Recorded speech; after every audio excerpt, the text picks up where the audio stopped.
오늘 이제 욥기서 25장 26장을 함께 나누겠습니다. 25장을 한번 봅시다. 수아 사람 빌닷이 대답하여 이르되 했습니다. 빌닷이 또 욥에게 대해서 이렇게 말을 합니다. 2절에서 보시면 하나님은 주권과 위엄을 가지셨고 높은 곳에서 화평을 베푸시느니라 했습니다. 이 하나님께 대하여 하나님이 전능하시고 그의 주권과 위엄이 크시다라는 것을 말하는 것은 틀린 말이 아니죠. 하나님이 전능하시고 위엄이 크다. 3절에 지혜 없는 자를 그 군대를 어찌 계수할 수 있으랴. 하나님의 군대, 하나님의 군대, 그러니까 그 군능이 강하다, 그 힘이 강하다는 것을 표현하는 거죠. 하나님의 군대를 어찌 계수할 수 있으랴. 그가 비추는 광명을 받지 않은 자가 누구냐. 맞는 말을 하고 있습니다. 하나님이 전능하시고 위엄이 크시고 하나님의 군대를 능히 셀 수 없을 만큼 하나님의 힘이 강하고 그의 비치는 빛을, 그에게서 비치는 빛을 받지 않은 자가 그 하나님의 빛이 없이 어떻게 살 수 있느냐. 그러니까 모든 사람에게 해와 달과 구름과 그 모든 은혜를 공평하게 주고 계시다라는 거죠. 4절 그런즉 하나님 앞에서 사람이 어찌 어렵다 하며 여자에게서 난 자가 어찌 깨끗하다 하랴 했습니다. 자, 여기서 이 빌닷이 말하는 오류가 있는 거죠. 2절과 3절에서 우리가 아멘 했습니다. 하나님은 전능하시고 광대하시고 그의 능력을 측량할 수 없을 정도로 크시고 그에게 수많은 군대가 있어서 하나님의 군대를 다 셀 수 없고 하나님이 비치신 그 빛을 받지 않는 사람이 없다. 그러니까 하나님의 은혜를 받지 않는 사람이 없다. 그러니까 다 우리는 무엇으로 산다? 하나님의 은혜로 산다. 그렇기 때문에 우리는 다 죄인이다. 이런 논리가 되는 거죠. 그런즉 하나님 앞에서 사람이 어찌 어렵다 하며 여자에게서 난 자가 어찌 깨끗하다 하랴. 우리는 다 죄인이다. 자, 지금 이 빌닷과 이 친구들은 뭘 몰아가냐면 욥아, 너는 죄인이다. 네가 죄를 지었기 때문에 이런 고난을 당하고 있고 이런 어려움이 너에게 닥쳤다. 네가 죄를 좀 인정하고 하나님 앞에 회개를 좀 해라. 그 얘기를 계속하고 있는 거예요. 그 얘기를 계속해도 자신은 어렵다, 자신은 죄가 없다, 나는 이렇게 고난받을 만큼 악한 일을 한 적이 없다라고 욥이 계속 얘기를 하니까 너는 죄인이다라는 걸 인식시키려고 이 친구들이 계속 얘기를 하다 보니까 결국 뭐냐, 우리는 다 죄인이다 이 얘기를 하는 거죠. 그래서 욥이 뭐라고 합니까? 누구도 죄인이고 나도 죄인이면 왜 나만 이런 고난을 당하냐 이런 얘기를 하는 거예요. 그렇죠? 누구도 죄인이고 나도 죄인이면 왜 나만 이런 고난을 당하냐. 그래서 이 친구들이 결론 또 어떻게 됩니까? 이 욥을 갖다가 완전히 그냥 악인에서 죽일 자로 만들어버리죠. 너는 악인 중에서 더 악하고 가부의 겉을 빼앗고 어린아이들의 팔을 꺾고 가난한 사람들의 밥것을 차는 그런 사람이다. 이 욥이 그렇다라고 직접적으로 말을 하지 않지만 결국 그들의 말은 악인은 이렇게 망한다. 그 악인은 누구냐? 너다. 그래서 네가 이런 고난을 당하는 것이다. 이런 결론 내리는 거죠. 우스운 결론 내리는 거죠. 그러니까 말씀을요, 성령의 인도하심을 따라서 바른 논리와 진리와 성령의 인도하심으로 연결되어서 해석해야 되지, 거기 내 생각들 자꾸 끼워 넣으면요 결국 말도 안 되는 얘기가 나는 거예요. 그 하나님 전능하시고 위대하시고 그의 광명, 그의 은혜를 비치지 않는 사람이 없는데 그렇기 때문에 우리는 다 죄인이다. 갑자기 왜 그런 논리가 나오냐. 그 하나님이 어려우시고 하나님 전능하시니까 그 앞에서 감히 고개를 들 수는 없죠. 그 왕이 정말 높은 왕이 지나가면 우리 감히 고개를 못 들겠죠. 아니면 굉장히 지금은 시대가 많이 민주화되고 그렇게 했지만 옛날 같으면 대통령이 프레이드 하면 앞에 서는 사람들이 있고 그 뒤에서 앞에는 경호하는 사람들이 서 있고 백성들은 그 앞에 나가죠. 국민들은 앞에 못 나가는 거죠. 뒤에서 막 박수치고 시간행진 같은 거 하면 그렇게 하지. 지금은 그냥 대통령 앞에도 나가고 대통령이 있으면 말도 다 하고 할 얘기 다 하고 그렇게 함부로 못했다는 거죠. 그 위엄이 있고 그 높이가 있고 그 존귀함이 있으니까 함부로 할 수 없다. 그래서 우리는 다 죄인이다. 논리가 안 맞잖아요. 그 대통령이 훌륭하시고 위험이 있기 때문에 우리는 다 죄인, 백성들은 다 죄인이고 대통령만 어렵다 이렇게 말하지 않는 것처럼 하나님이 전능하시고 위대하시고 그 광명이 모든 사람이 다 미치는 것 그건 맞죠. 그 논리는 맞습니다. 우리도 다 죄인인 건 맞습니다. 하지만 이 두 개를 합쳐서 하나님이 광대하시기 때문에 우리는 다 죄인이다 이건 안 맞는 거예요. 이해가 되세요? 우리는 죄를 지었기 때문에 죄인인 거지 하나님이 위대하시고 전능하시기 때문에 우리는 죄인이다 이건 아니에요. 보게 되기를 소망합니다.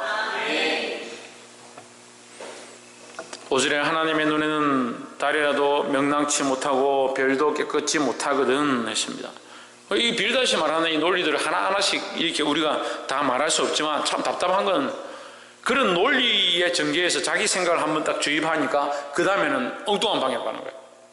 달이라도 빛을 발하지 못하고 하나님 앞에서 별도 빛나지 못하거든. 달이 자기 빛을 내고 별이 자기 빛을 내지요. 왜 못 냅니까? 왜 하나님께서 아름답지 않다라고 하시냐? 그렇지 않죠. 하나님 창조물을 보고 뭐라고 합니까? 보기에 심히 좋았더라 했습니다. 하나님 기뻐했고 하나님 좋아하셨다는 거예요. 하나님 우리를 향해서 우리를 죽일 자로 정오하고 너 죄인을 죄를 졌으니까 꼴 보기 싫고 하나님 그렇게 보시는 게 아니에요.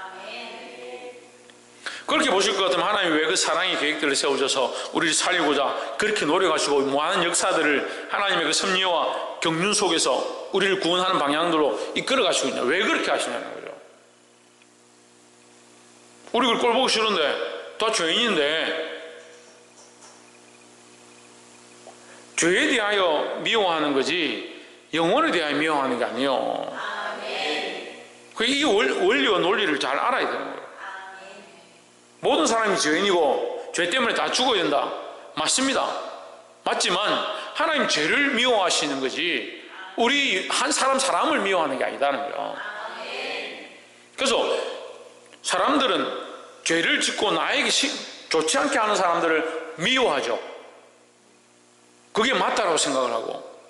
근데 우리도 마찬가지예요. 나에게 좋지 않게 하고 나를 괴롭히고 나에게 힘들게 하는 사람도 괴롭히는 생각들과 미워하는 문제들과 나를 향한 죄에 대한 상황들을 싫어하고 미워하고 저주해야 되지 그 사람을 미워해서는 안 된다는 거예요. 그게 그리스도인들이 가져야 될 가치관이고 그리스도인들이 보아야 될 시각이라는 거예요. 그렇게 다 보이는 것들 가지고 나에게 힘들게 하면 그 사람 꼴 보기 싫다. 그렇게 하면 내가 벌써 안 봤지. 그죠? 응? 벌써 안 봤지. 이 지금 속 안 쓰인 사람이 어디 있습니까? 지금까지. 힘들게 안 한 사람이 어디 있냐고. 그럼 그래서 안 보고 이래서 안 보고 저래서 안 보고 그럼 볼 사람이 어디 있어? 보게 되길 소망합니다. 네, 그런 논리가 아니다. 그런 논리가 아니다.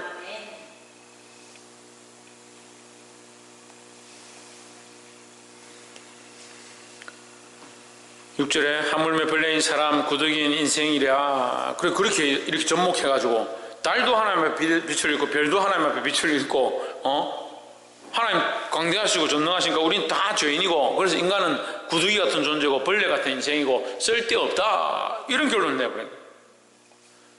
지금 말의 단계를 보면요 이게 맞는 얘기 같아요. 이렇게 쭉 보면요. 그런데 중간에서 한번 오류가 들어가기 시작하니까 계속 오류가 돼서 결국은 엉뚱한 인생이 나와버려요. 인생은 구두기 같고 벌레 같은 인생.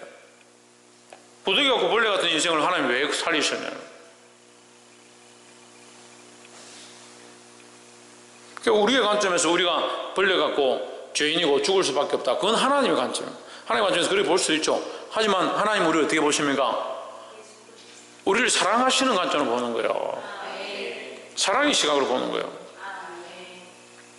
이 잘못된 가치관들을 버리시기를 주 이름으로 축복합니다. 그러니까 우리도 그렇게 적용해야 돼요. 우리도 사람들을 볼 때에 죄를 보는 것이 아니고 그 영혼을 바라보고 그 죄를 지었기 때문에 그 사람 싫고 이 사람 나에게 안 좋게 했기 때문에 싫고 그렇게 하면 안 된다는 거예요. 볼 수 있기를 주 이름으로 축복합니다. 두 번째는 26장 5절에 6절 한번 봅시다. 하나님 앞에 엄부로 드러나며 멸망의 웅덩이도 가려움이 없음이니라. 7절 그는 북편 하늘을 허공에 펴시며 땅을 공간에 다시며 했습니다.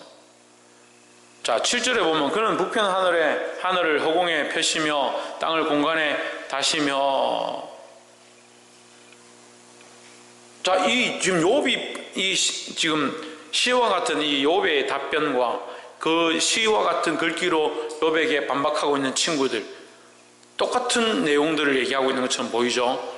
왜냐하면 지금 빌닷이 하나님은 전능하시고 해와 달을 만드셨고 우리에게 광명을 비추시고 이런 식으로 표현하니까 욥이 비슷한 식구와 어조로 답변을 하는 거예요.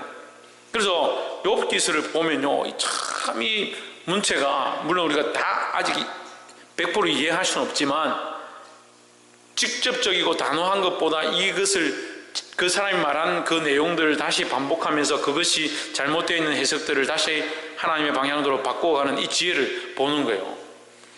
그냥 하나님 전능하시고 위험이 있어서 그 얘기했으니까 자기는 다른 얘기를 하는 게 아니라 하나님 전능하시고 위험이 있어서 우리는 죄인이다라는 그 해석을 네 말이 맞지만 하나님 전능하시고 북편 하늘에 허공을 만드시고 하늘 공간을 만드시고 우리 지구를 이 땅을 하늘 위에 띄워두시고 매달아서 띄워두셨지만 그 하나님의 전능함을 지금 표현하는 거죠. 8절에 물을 빽빽한 구름에 싸시나 그 밑에 물이 찢어지지 아니하느니라 하십니다. 물을 빽빽한 구름에 쌌다. 우리가 지금은 과학이 많이 발달해서 구름 속에 물이 있는 줄 알죠. 이게 3000년 전에 그걸 누가 알아요? 근데 욥이 그걸 표현하는 거예요. 구름 속에 하나님께서 물을 가두셨다는 이걸 표현하는 거예요. 할렐루야. 그 구름이 찢어지지 아니하여 그 물을 받치고 있다.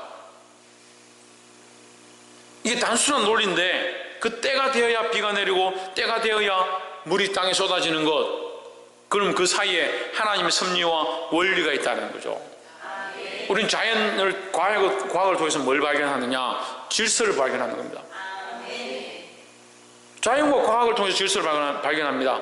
의학 기술을 통해서 사람을 보면서 사람 속에서 법칙을 발견합니다. 사람이 음식을 먹으면 대사가 일어나고 탄수화물이 생기고 지방이 분해되고 그것을 피로 공급하고 그 피가 심장을 통해서 몸에 활동하면서 더러워진 피가 다시 콩팥에 가서 정화되어지고 동맥과 정맥으로 분리되어진 쓰인 피와 쓰이지 않은 피가 항상 돌아다니고 얼마나 논리적이에요. 논리적이니까 의료가 있는 거예요. 질서가 있기 때문에 의술이 있는 거예요. 질서가 없으면 어떤 사람한테는 이 주사를 놓으면 죽고 어떤 사람은 살고 그렇게 해야 되는데 똑같은 병 걸린 사람에게 그 처방을 하면 그 치료가 되는 거예요. 그게 왜 그렇습니까? 논리와 질서가 있고 순리가 있는 거예요. 똑같이 인간들이 호흡합니다. 태어날 때 제가 이번에 욕지도 갔어도 아이들 모아놓고 정말 신기하다. 제가 알고 있는 사실이지만 또 생각해보니까 또 신기하다. 어떻게 물을 마시면 물 넘어가는 구멍과 숨 넘어가는 구멍이 한 개다. 얘들아 이리 와봐. 효재야, 여원아, 혜준아 잘 들어봐. 우리가 물 먹으면 물이 어디로 가니? 목구멍으로 가요. 숨은 어디로 쉬니? 목구멍으로 쉬어요. 물도 목으로 들어가고 음식도 목으로 들어가고 니 과자 먹는데 과자는 어디로 가니? 목으로 들어가요. 물도 목으로 들어가고 음식도 목으로 들어가고 공기도 목으로 들어가는데 한 번도 물이 폐로 들어가면 폐렴이 되고 심각한 병에 걸리는 거예요. 못 살아요. 물이 조금만 들어도 어떻게 돼요? 이게 기관지에서 차단시키는, 조금만 들어도 기침이 나와서 뱉게 만드는. 기관지에 물이 들어가니까 뱉어야겠다 하고 생각하는 사람이 어디 있습니까? 그렇게 생각하는 사람이 누가 있어요? 평생 죽을 때까지 알아서 지가 닫았다 열었다 자동으로 하는 거예요. 자동으로. 얼마나 신기하냐. 얘들 얼마나 신기하냐. 모든 사람이 그렇게 다 만들어졌다. 그 하나님께서 우리 인간을 너무나도 신비롭게 너무나도 조화롭게 너무나도 질서 있게 만드셨다고. 그 아이들 얘기하는데 제가 너무 감동해. 또 가서 집사님들 모아놓고 얘기를. 하나님께서 우리를 정말 신기하게 만들어요. 내가 이 음식 먹는 거 이것만 봐도 신기하다. 내가 효제 앉혀놓고 효제야 음식 먹을 때는 힘을 꽉 주면 음식이 목으로 넘어가고 식도로 넘어가고 힘을 풀면 공기가 기도로 넘어가는 거야. 그렇게 안 가르쳤어요. 어렸을 때 태어났을 때 그렇게 교육시켰기 때문에 지금 자연스럽게 하는 게 아니에요. 아무도 가르치지 않습니다. 그냥 자연스럽게 하는 거예요. 얼마나 신기하냐. 물을 빽빽한 구름에 싸시나 그 밑에 구름이 찢어지지 아니하느니라. 이거 하나님께서 보호하시고 섭리하시는 것을 말하고 있는 거예요. 똑같이 빌닷과 같이 욥이 표현하고 있습니다. 하나님의 전능하심과 하나님께서 그 자연들을 만지시고 만드시고 운행하고 있다는 것을 표현하고 있습니다. 그렇지만 그렇기 때문에 우리가 죄인이다라고 말하지 않는 거예요. 9절에 그는 자기의 보좌 앞에 가리우시고 자기 구름으로 그 위에 펴시며 10절 수면의 경계를 그으셨으되 빛과 어둠의 지경까지 한정을 세우셨느니라. 빛과 어둠의 경계가 있다. 빛이 있으면 어둠이 물러가고 어둠이 오면 빛이 물러가는 이 원리를 하나님 정하셨다는 거예요. 그 시와 때와 시간과 계절을 하나님이 정하셨다라는 것을 말하는 거예요. 11절 그가 꾸짖으신 즉 하늘 기둥이 떨며 놀랐느니라. 12절 그는 건너으로 바다를 흥룡케 하시며 지혜로 라합을 쳐서 파하시며. 자, 그러면 쭉 봅시다. 하나님께서 이 일들을 하신다. 하나님께서 이 일들을 하신다. 지혜로 라합을 깨뜨리시며. 라합은 뭐예요? 이방 여인인데 이스라엘이 그 여리고성에 들어갔을 때 이스라엘을 살리게 한 여인이라는 거죠. 그 라합이 없었으면 이스라엘이 여리고성을 점령하지 못했을 것이다. 그런 생각을 합니다. 근데 지혜로 라합을 깨뜨린다는 말은 무슨 말이냐면 라합이 없어도 그 일은 이루어졌다라는 거예요. 라합이 거기서 그렇게 하지 않았어도 이스라엘 백성은 결국 여리고성을 점령했을 것이다. 왜? 하나님이 함께 하시니까. 하나님의 능력으로 하시니까. 할렐루야. 그래서 욥은 이 결론은 어떻게 내립니까? 그래서 우리는 다 죄인이라고 내리지 않고 우리가 하지 않아도 하나님은 역사하신다. 그 사람이 없어도 하나님은 일하신다라는 결론을 내리는 거예요. 그리고 조금 더 우리가 생각을 하면요, 하나님이 그 구름 속에 물을 싸셔서 그것이 찢어지지 않게 하시니라. 누가? 하나님께서. 찢어지면 어떻게 돼요? 쏟아지겠죠. 그 밑에 있는 많은 사람들이 죽겠죠. 하나님께서 이것을 찢어지지 않게 하시니라는 것은 뭘 말하냐면 보호하고 계시다는 거죠. 빛과 광명을 나누시고 그 시간과 계절과 때를 구별하시는 것도 또한 인간들이 살아갈 수 있도록 보호하시는 모습들이라는 거죠. 하나님께서 권능이 없어서 그렇게 하는 것이 아니라 하나님의 그 권능으로 인간들을 뭐하고 있다? 보호하고 있다는 거죠. 빌닷은 하나님이 그 권능이 있고 전능하신데 사람들 앞에서 떨게 하시고 죄인을 만드시고 그 앞에서 우리는 다 죽어야 되고 구더기 같은 존재다 이렇게 표현하고 있는데 욥은 뭐라고 합니까? 하나님은 전능하셔서 우리를 어떻게 하고 보호하고 우리를 지키시고 우리를 위하여 그 섭리하고 계시다라고 표현하고 있는 거예요. 똑같은 문제를 가지고 한쪽에서는 다 죄인이라는 쪽으로 가고 한쪽에서는 뭐요? 보호하고 계시다는 쪽으로 가는 거예요.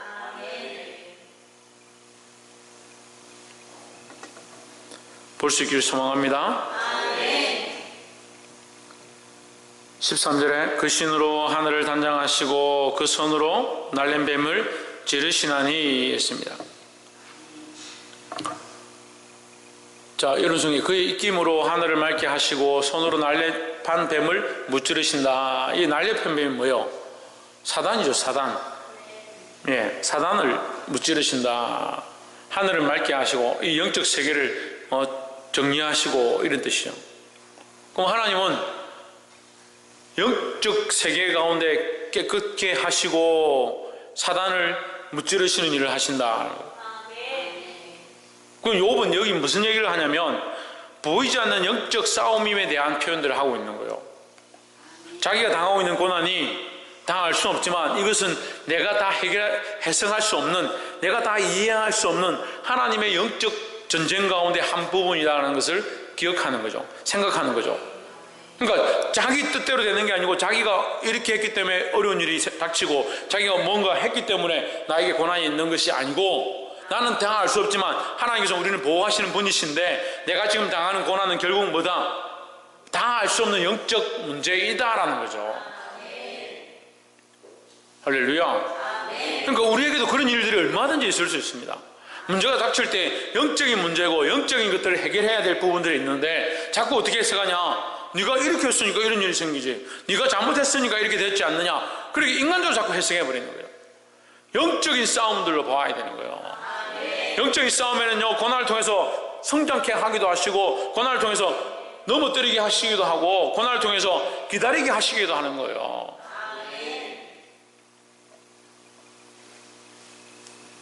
14절에 이런 것은 그 행사의 시작점이요, 한 부분일 뿐이고 우리가 그에게서 들은 것도 속상이는 소리일 뿐이니 하나님의 그 사실들을 다 알 수 없다. 우리가 듣고 본 것 또한 그것 또한 뭐다? 하나님의 그 전능하심의 정말 작은 한 부분이다. 그의 그 큰 능력의 우리 소리를 우리가 능히 헤아리라. 다 알 수 없다라는 거죠. 근데 욥은 이런 결론을 내리면서 무슨 얘기를 지금 반박하고 있는 겁니까? 하나님은 우리를 죄인으로 취급하셔서 우리를 멸망케 하시고 고난당하게 하시고 우리를 넘어뜨리려 하시는 분이 아니다라는 결론을 갖는 거죠. 결국 하나님 우리를 보호하시고 하나님의 그 많은 자연과 그 섭리를 통해서 우리를 지키시고 인도하고 있다는 거예요. 그 하나님 우리를 치실 것 같으면 왜 만드셨냐? 왜 창조하셨냐? 그런 결론이 나는 거예요. 근데 이 친구들은 뭐라고 하는 거예요? 우리가 죄지었기 때문에, 너는 죄인이기 때문에 다 멸망하고 다 죽어야 되고 다 고난당해야 되고 너희 고난은 결국 네가 악인이기 때문에 당한 것이다. 이런 결론을 나와버린 거예요. 근데 욥은 그렇게 보지 않습니다. 하나님 우리를 치기 위해서 만든 것이 아니라 우리를 보호하시고 우리를 싸매시고 결국은 뭐요? 결국은 구원의 길로 가는 거예요. 우리는 죄인이고 죽을 수밖에 없는 자인 줄 알아야 합니다. 하지만 그것이 다가 아니에요. 그러니까 자꾸 생각할 때 우리는 다 죄인이라서 결국 죽을 건데, 이 땅에 당하는 것들이 다 고난이고 이제 뭐 망할 건데, 끝날 건데, 그게 아니라 결국 어떻게 되냐? 그 고난과 그 고통 후에 이 고난이 끝난 뒤에 뭐가 있습니까? 영원한 장막이 있고 영원한 구원이 있다는 사실을 생각해야 된다는 거예요. 그래서 욥은 이것이 인간적인 육체적인 문제가 아니고 영적인 전쟁이고 하나님께서 그 영적인 일을 하고 있는 분이심을 믿는 겁니다.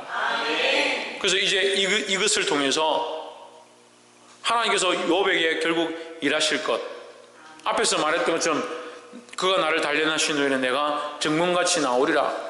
하나님이 일하고 있다. 하나님이 일하고 있다. 무엇인지 우리가 다 알 수 없지만 하나님이 일하고 계시다.